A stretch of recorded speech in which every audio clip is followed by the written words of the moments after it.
अगर आप अनुप्रयोग को इस तरीके से आप पढ़ लेंगे तो कंपटीशन में इसी पर आधारित प्रश्न पूछे जाते हैं, जिससे आपको प्रश्न पत्र को हल करने में अत्यधिक सहायता मिलेगी। बच्चों, आपका स्वागत है। हम सबने वर्गमूल का अध्ययन कर लिया है। आज हम सब वर्गमूल का अनुप्रयोग पढ़ेंगे। अनुप्रयोग किस लिए आवश्यक है? क्योंकि अगर किसी चीज का काम नहीं होगा तो हम उसको पढ़ेंगे किस लिए? तो आइए हम सब जानते हैं। वर्गमूल के कई अनुप्रयोग हैं, जिसमें आपका पहला अनुप्रयोग है, वर्गमूल ज्ञात करके उस मूल संख्या का पता लगाया जाता है जिसका वर्ग करने से वर्गमूल वाली संख्या प्राप्त होती है। हम यहाँ पर एक संख्या लिख रखे हैं 4.6225। अब हमको उस मूल संख्या का पता लगाना है जिस संख्या का वर्ग करने से वर्गमूल वाली संख्या ये प्राप्त हो जाएगी। जैसे आप सब जानते हो कि 4 का वर्गमूल आपने निकाला तो इसका वर्गमूल 2 हुआ। अगर 2 का हम वर्ग करेंगे तो पुनः हमको 4 प्राप्त हो जाएगा। ये छोटी संख्या थी तो इसको हम ज्ञात कर सकते हैं, लेकिन अब अगर ये संख्या लिखी है या और बड़ी संख्या लिखी है बिना दशमलव वाली, तो हम उसका कैसे पता लगा सकते हैं? इसमें हमारा जो है वर्गमूल का उपयोग होता है। आइए हम सब यहाँ पर देखते हैं।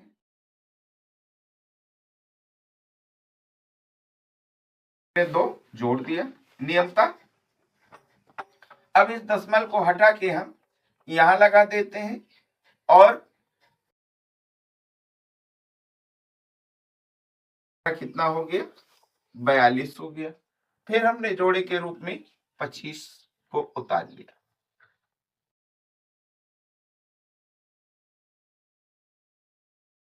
वर्गमूल हमने कितना प्राप्त किया? 2.15। अब हम 2.15 का 5 को अगर इसका वर्ग करते हैं तो देखें ये मूल संख्या हमको पुनः प्राप्त हो जाएगी 2.15 और गुणे में 2.15 गुणा कर दो।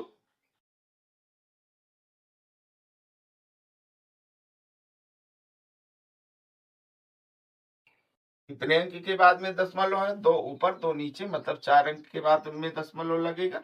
हमने दशमलव लगा दिया, हमको संख्या प्राप्त हो गई वर्गमूल। यानी कि हमने वर्गमूल निकाल के हमने पहले मूल संख्या को प्राप्त किया और ये जाना कि अगर इस संख्या का पुनः वर्ग कर देंगे तो वर्गमूल वाली संख्या हमको प्राप्त हो जाएगी। आइए दूसरे अनुप्रयोग पर। दूसरा अनुप्रयोग है बच्चों, दी गई संख्या को किस छोटी से छोटी संख्या से गुणा किया जाए कि गुणनफल पूर्ण वर्ग बन जाए। अगर कोई संख्या दी गई है और हमको ये ज्ञात करना है कि इस संख्या को पूर्ण वर्ग बना दिया जाए जिससे पूर्ण वर्गमूल हमको प्राप्त हो जाए, पूर्ण संख्या प्राप्त हो वर्गमूल में। तो आइए यहाँ पर हमने एक संख्या ली है और इसमें हम इस अनुप्रयोग को अप्लाई करेंगे। इसके लिए सबसे पहले हमको इसका अभाज्य गुणनखंड करना पड़ेगा। अभाज्य गुणनखंड विधि अपनाएंगे वर्गमूल ज्ञात करने के लिए। तो आइए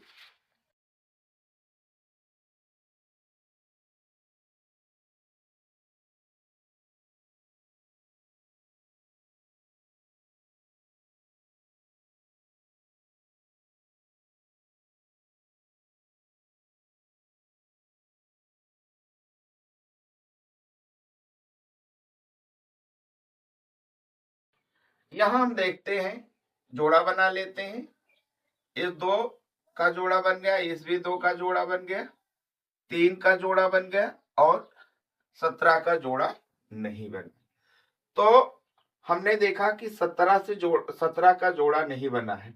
ये इस संख्या को 9792 मतलब 9792 को अगर हम 17 से गुणा कर दें तो जो संख्या प्राप्त होगी वो संख्या हमारी पूर्ण वर्ग बन जाएगी। आइए हम कर लेते हैं।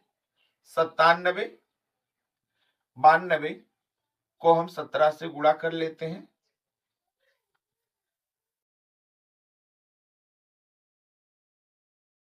इसका अभाज्य गुणनखंड बनाते हैं।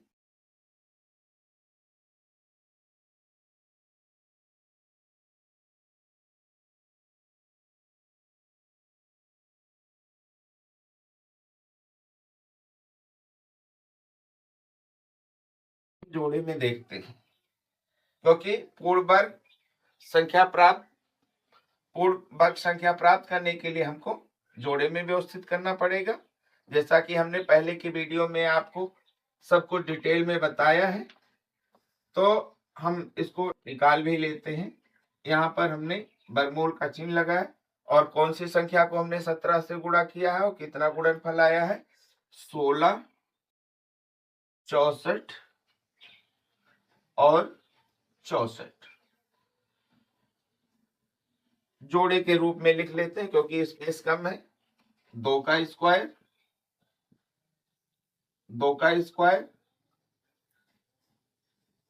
2 का स्क्वायर, 3 का स्क्वायर और गुणे में 17 का स्क्वायर।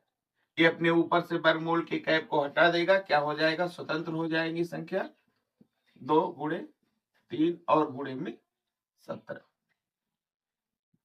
2 दूनी 4, 4 दूनी 8, 8 त्रिक 24 और 24 का गुणा हमने किससे कर दिया, 17 से कर दिया। 17 चौका 68 के 8 हासिल आई, 6 17 दूना 34 और 34 6 कितना हो गया, 40।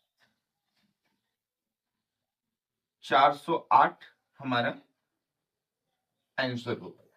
तो इस तरीके से हमने जाना कि अगर कोई संख्या दी जाए और कहा जाए कि इसको किस संख्या से गुणा कर दिया जाए कि ये संख्या जो गुणनफल प्राप्त हो वो पूर्ण वर्ग बन जाए, तो सबसे पहले हम उसका अभाज्य गुणनखंड करते हैं और जिस संख्या का जोड़ा नहीं बनता है उसी संख्या से हम दी गई संख्या को गुणा कर देते हैं और जो गुणनफल आता है तो हमारी एक पूर्ण वर्ग संख्या बन जाती है। यहाँ पर हमारा दूसरा पार्ट है, दी गई संख्या को किस छोटी से छोटी संख्या से भाग किया जाए कि भागफल पूर्ण वर्ग बन जाए। तो जैसे हमने यहाँ पर अभाज्य गुणनखंड किया है और हमने देखा यहाँ 17 का जोड़ा नहीं बन रहा है, अगर इसी संख्या से इस संख्या को हम भाग कर दे तो भागफल हमारा क्या हो जाएगा, पूर्ण वर्ग बन जाएगा। हमारा नेक्स्ट यूज है स्क्वायर रूट का। 4 अंकों की छोटी से छोटी पूर्ण वर्ग संख्या ज्ञात करना। कैसे हम 4 अंक की छोटी से छोटी पूर्ण वर्ग संख्या को ज्ञात करेंगे, इसको ज्ञात करने से पहले हम आपको बता देते हैं, जैसा कि आप छोटी से छोटी संख्या लिखते हो, 2 अंक की लिखते हो तो 1 और 0 लिख देते हो, 3 अंक की लिखते हो तो 100 लिख देते हो, 4 अंक की लिखते हो तो 1000 लिख देते हो और 5 अंक की लिखते हो तो 10,000 लिख देते हो। छोटी संख्या में हमारा जैसे 100 है ये पूर्ण वर्ग संख्या है, 1000 है हमारा पूर्ण वर्ग संख्या है, लेकिन यहाँ पर हम देख रहे हैं कि 2 अंक की और 4 अंक की संख्या पूर्ण वर्ग संख्या नहीं है। तो जो छोटी से छोटी संख्या अंकों के आधार पर पूर्ण वर्ग नहीं है उसको हम पूर्ण वर्ग में कैसे परिवर्तित करेंगे इसके बारे में हम अध्ययन करेंगे। सबसे पहले हम 4 अंक की संख्या को लिख लेते हैं और इसका वर्गमूल ज्ञात करते हैं। 3, जैसा कि आप सब पहले की वीडियो में वर्गमूल निकालना सीखे ही है।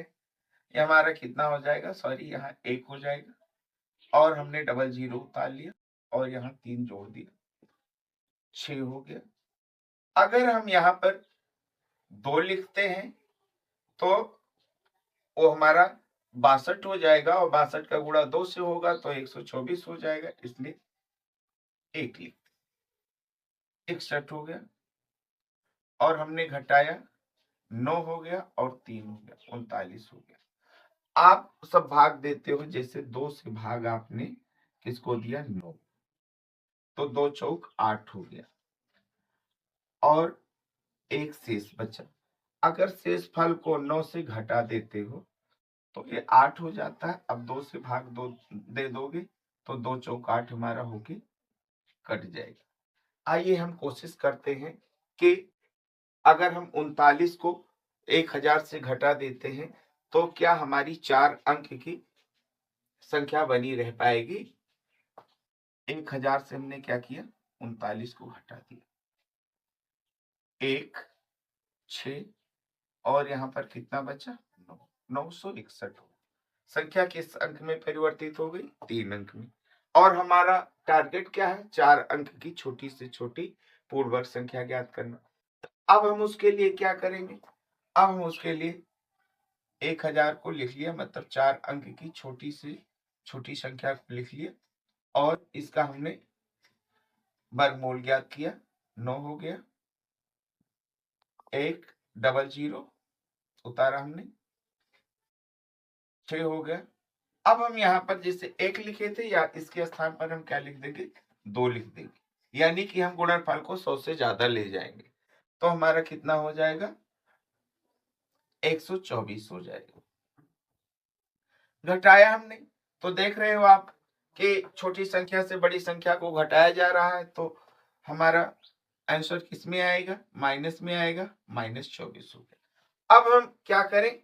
1000 में -24 को जोड़ दें। यहाँ माइनस का चिन्ह लेके हम 24 को क्या करें? जोड़ दें। तो हमारा क्या हो गया? 4 हो गया, 2 हो गया, 0 हो गया, 1 हो गया, 1024 हो गया। ये संख्या हमारी कितने अंकों की है? 4 अंकों की है। अब 4 अंक की ये संख्या हमारी पूर्ण वर्ग संख्या है। देख लो, हमने वर्गमूल निकाला, 3, 9, 1, 3 जोड़ा और 24 को उतार लिया, 6 और यहाँ 2 लिख दिया। हमारा कितना हो गया? 124 हो गया। इस तरीके से जो छोटी से छोटी संख्या, जैसे हमारी 4 अंकों की नहीं होगी और फिर हमारी 6 अंकों की छोटी से छोटी संख्या पूर्ण वर्ग नहीं होगी, उसमें हम 6 अंकों की छोटी से छोटी पूर्ण वर्ग संख्या को इस विधि से ज्ञात कर सकते हैं। बच्चों, हम सब वर्गमूल का अनुप्रयोग पढ़ रहे हैं। वीडियो लंबी हो जाएगी, आपको भी देखने में उबन होगी, इसलिए हम छोटी छोटी वीडियो डालते हैं। अगली वीडियो में हम और भी बहुत सारे अनुप्रयोगों को पढ़ेंगे। ये अनुप्रयोग हमारे लिए बहुत ही आवश्यक है, क्योंकि शिक्षा प्राप्त करने के बाद में हम सबको कंपटीशन में बैठना होता है। जैसा कि आपने अनुप्रयोग पढ़ा, अगर आप अनुप्रयोग को इस तरीके से आप पढ़ लेंगे तो कंपटीशन में इसी पर आधारित प्रश्न पूछे जाते हैं, जिससे आपको प्रश्न पत्र को हल करने में अत्यधिक सहायता मिलेगी। जय हिंद।